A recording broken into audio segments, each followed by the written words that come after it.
Okay, let's dive into this. Welcome to The Explainer.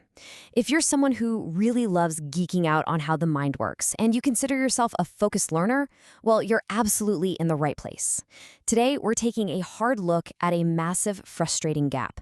You know the one, that agonizing space between your grand, world-changing ambitions and your actual day-to-day execution. We're going to break down the deep psychology behind why you might feel incredibly lazy even when your goals are just incredibly massive. So, why do you dream so big, but completely freeze when it's actually time to work? It's a painful reality, isn't it? You got these amazing ideas, you can imagine the life you want so clearly, it feels almost real. But the very moment you have to sit down and do the hard work, you just freeze. You wait. You tell yourself, hey, tomorrow will be different. And then tomorrow comes and you do the exact same thing all over again. Which brings us to Section 1, the lazy but ambitious trap. And this brilliantly illustrates the daily loop we all know way too well. You wake up in the morning with the absolute best intentions. Today is the day, right? You're finally going to start. But then the afternoon hits. You decide to check your phone for just a few minutes to look at maybe one email, and suddenly, poof, you've lost 3 hours to Wikipedia rabbit holes and endless scrolling. By the time night falls, you're lying in bed feeling this heavy, crushing guilt. You promise yourself tomorrow will be different, which of course just sets up the exact same cycle for the next day, month after month. That cycle leads us to an incredibly tough reality. You know you are capable of more, you just cannot seem to make yourself move. Wow, that hits close to home, right? That is the most frustrating part of this entire trap. You aren't oblivious to your potential, you're painfully aware of it. So if you have the awareness and you have the desire, why on earth can't you move? Well, to answer that, we have to look a lot deeper than your daily habits and figure out how your brain is actually wired. Moving right along to Section 2, your brain in survival mode. See, right now, your brain is literally split in two. You're living in a constant state of internal tug-of-war. On one side, you have the ambitious brain. This is the part of you that dreams big, sets the goals, and imagines all your future success. But on the other side, you have the primitive brain. This part just wants safety. It desperately wants to avoid discomfort, effort, and the possibility of failure. And right now, the primitive side is winning handily, because basic human psychology dictates that your brain is designed to avoid pain. So when you think about working on your massive goals, your primitive brain views that effort and uncertainty as a literal physical threat. So let's walk through exactly how this threat response plays out, step by step, in what we call the dopamine avoidance loop. Step 1. Your brain perceives your goal as a threat. Step 2. To protect you, it offers up a much easier option, like scrolling on your phone or playing a video game. Step 3. You take the easy option and boom, your brain rewards you with a nice hit of dopamine. You feel a little better, the discomfort vanishes. Step 4. Your brain learns that avoiding your goals actually feels really good. You're basically trading your long-term happiness for a short-term hit of comfort, building a deep neurological habit of avoidance every single day.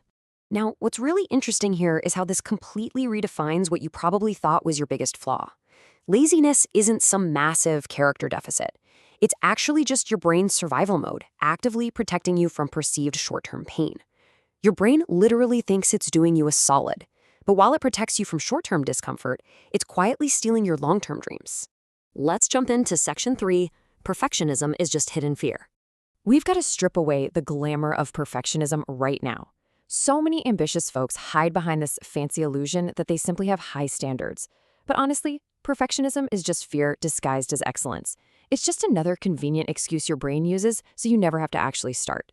You wait for the perfect plan, you wait until conditions are totally ideal, you wait until you finally feel ready. But spoiler alert, perfect never comes. You're using this illusion of excellence as a defense mechanism to avoid testing your dreams out in the real world. Because hey, if you never start, you can never fail, right? We really need to shatter this illusion you're holding on to. Burn this into your memory. Failure is not the opposite of success. Inaction is the opposite of success. Think about that. When you try and fail, you actually learn something. When you do absolutely nothing, just sitting around waiting for the perfect moment, you learn nothing. The secret fear of realizing you might not be as incredibly capable as you dream is keeping you paralyzed in a fantasy world. Just think about the successful people you look up to for a second. Every single successful person you admire has failed way more times than you've even tried. Literally. The only difference between them and you is that they kept moving. They took imperfect action. They built momentum. They didn't sit around waiting to feel ready. So we need to figure out how you can physically break out of this paralysis and start doing exactly what they did. which leads us to section 4, systems instead of willpower. Okay, first things first, you have got to stop waiting to feel motivated. Motivation is just a fleeting feeling that comes and goes like the wind. You cannot build a life on a feeling. Discipline, on the other hand, is a solid structure, built one tiny decision at a time. Let's be real, you're probably never going to wake up just bursting with energy to do the hard things. That's just not how the human brain works. You need structure, not feelings. So the crucial point is that your failure to act isn't a willpower problem at all. It's an environmental design problem.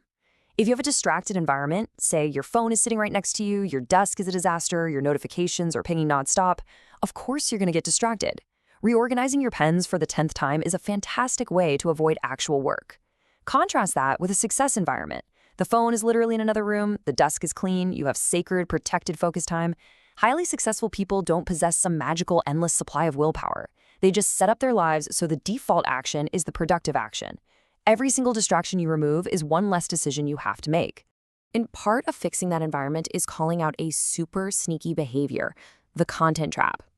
Watching success videos feels like progress, doesn't it? Reading productivity articles feels productive, but it's really just avoidance. Listening to motivation feels like work, but learning is not the same as doing.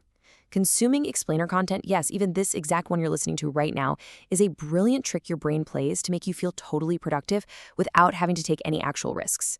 But you already know what you need to do. You really don't need more information. All right, section 5, the power of imperfect action. You've just got to accept this hard truth right out of the gate. Your first attempt at anything is going to be terrible. And you know what? That is completely 100% normal. Every expert out there was once a stumbling beginner. Every masterpiece was once a really ugly, rough draft. We need to relieve that performance anxiety for you right now. You aren't trying to be great today, you're just trying to start. Quality, that comes much later. Right now, your only goal is building the habit of showing up. Let's see how this builds into actually rewiring your brain. When you do start taking action, expect intense initial resistance. Your brain is going to fight you tooth and nail. It will give you literally every excuse in the book to quit. But you must sit in that discomfort without running away. Why? Because every single time you do, you teach your brain that hard work won't actually kill you. You are literally rewiring your neural pathways in real time. If you keep doing it, I promise you, you will watch that internal resistance get quieter and quieter over time. But look, progress isn't a straight line. You're going to mess up. You'll fall back into old habits. And when you do, beating yourself up with guilt and shame, that only makes the avoidance problem so much worse. Instead, you desperately need self-compassion. Talk to yourself like you talk to a good friend. Forgiveness isn't letting yourself off the hook. It actually gives you permission to try again tomorrow without carrying the crushing weight of past failures. It is an absolutely required tactical strategy to keep your momentum going. So I want to leave you with this really challenging question. Are you ready to stop planning your life and start living it? Because ambition without action is literally just a fantasy. Wishing is not going to build the life you want. You have spent so much time imagining your perfect future, now it is time to actually build the thing. Not someday, not when you miraculously feel ready, right now. Nobody is going to save you from yourself. But listen to me. You are not broken. You're just stuck in a pattern. And patterns can absolutely be changed. So prove to your brain that you are serious this time. I want you to literally shut this explainer down right now and go take one tiny imperfect step toward your goal.